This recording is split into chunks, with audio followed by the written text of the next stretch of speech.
continue with Session 1, Question 4. How do you define the multiple aspects of diversity as it relates to the educational setting? What learning and/or communication theories can you draw upon when designing educational experiences that reach all members of your diverse populations?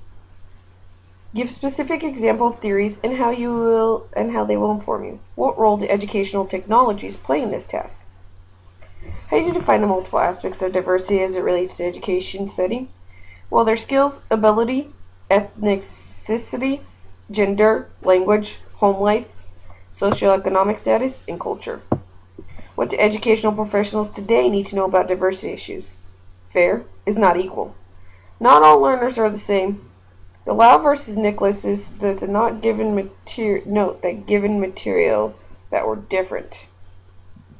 Why is diversity awareness so critical? Because assessment fits one-way thinking. Differentiated instruction is needed. Understanding of home and culture makes a difference.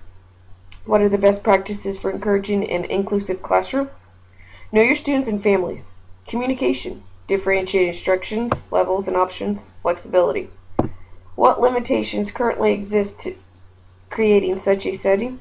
Time, resources, families, the mix of students, other staff. How might you improve upon this within your own practice? Grants, organizations, delegate tasks. Be creative, share, create, communicate, try new things. Make informed decisions by providing support. Have students understand differences. Incorporate technology to connect with other cultures. The research base is Gardner's multiple intelligence. Not all learners think in the same way. The VAK is a visual audio kinesthetic learning style model by Mark Smith in 2005. Every learner learns different. Some are visual, some are audio, some are kinesthetic, which is hands-on. Howard Gardner and the multiple intelligence. Krashen. Stephen Krashen is a theorist that focuses on ELL students, English language learners, and their ability to learn a second language, and he emphasizes the importance of what they need to learn that second language and the hypothesis and what they have to go through. Some cases are the student learns a second language by using their home language. It's just the diverse needs that they need in order to understand. So an example is that for ELL students you have to provide visuals, charts, hands-on experience, cooperative learning.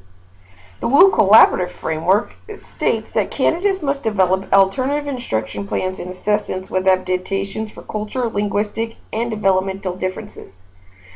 Disability students, TAG students, limitations, which is time, class size, and support. Teachers need to work around all of these. Another question that could be asked on alternate is, what do educational professionals today need to know about diversity issues? Why is diversity awareness so critical? What are the best practices for encouraging an inclusive classroom? What limitations currently exist to creating such a setting? How might you improve upon this within your own practice? Cite theory and research to support your answer.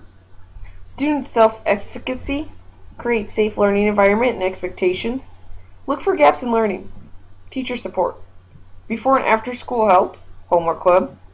Parent involvement. The time. The money. Session 1, Question 5. Please explain your personal philosophy regarding the role of educational technology in teaching and learning. Include in your discussion reference to the ISTE National Education Technology Standards and/or other research in the field. Include examples of some specific activities or engagements involving technology that you believe would be effective in enhancing learning in your professional setting. Include in your discussion references to emerging technologies and the challenges and opportunities they present. My personal philosophy about the importance of education technology for teaching and learning, the ISTE, communicate relevant information and ideas effectively to students, parents, and peers using a variety of digital age media and formats. Based on the ISTE standards, teach my students. It is a tool that is here and we need to grasp it to teach this generation of students. We need to become learners and experts in this area. Some examples are blogs, web pages, emails, gradebooks, problem solving, credible sources, smartboards, computers, VoiceThread, projectors, Skype, Google Docs, iPad, cell phones. Doc cameras, Khan Academy, online classes for free, search engines, Excel, Microsoft, YouTube, Jing, photo and video capturing tool.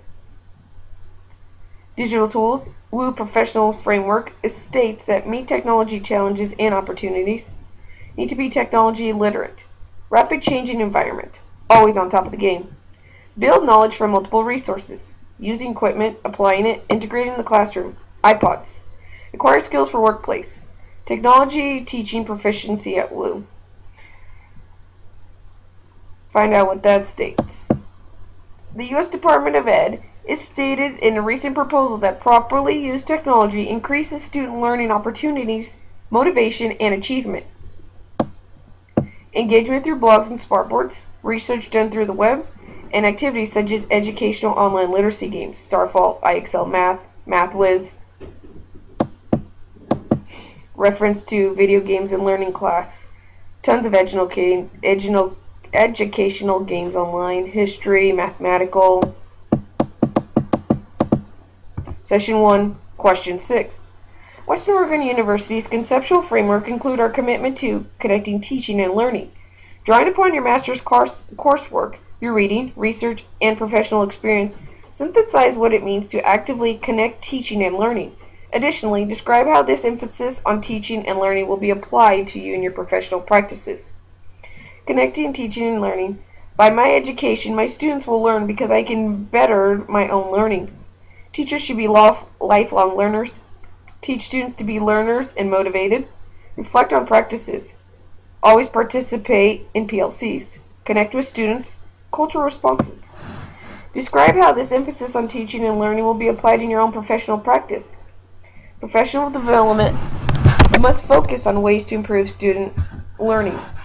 Collaboration. Emphasize learning and not teaching. Curriculum through discovery, experience, and problem solving. Lifelong learners, long-lasting learners. Shift focus from teaching to learning. Teaching does not equal stand and deliver. Learning does not equal read and memorize. In PLCs, discuss new ideas. Reflect daily. Relate subject matters with real-world situations to help connections between knowledge and application. Enhance learning in students. Reflect. Contribute to learning communities.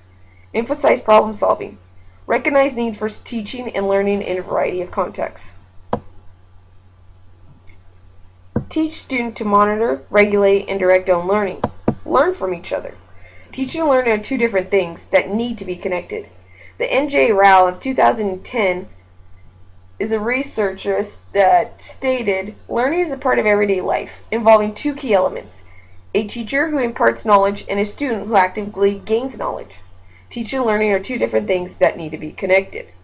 The model for teaching and learning embraces the goal of promoting what Gardner calls education for understanding, grasp of concepts. Principles or skills to use in this new problem situations involve the mastery of knowledge. Bar and Tag, 1995. Make extensive use of cognitive terminology. Predict, create, analyze.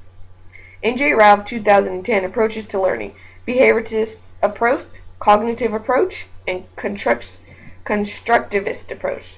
The behaviorist approach states that behavior affects learning. The cognitive approach is mental structures and process, storage, retrieval, and use of knowledge. The constructivist approach emphasizes place on the students and not the teachers, meaning learning, discovery, learning. N.J. Rao, 2010.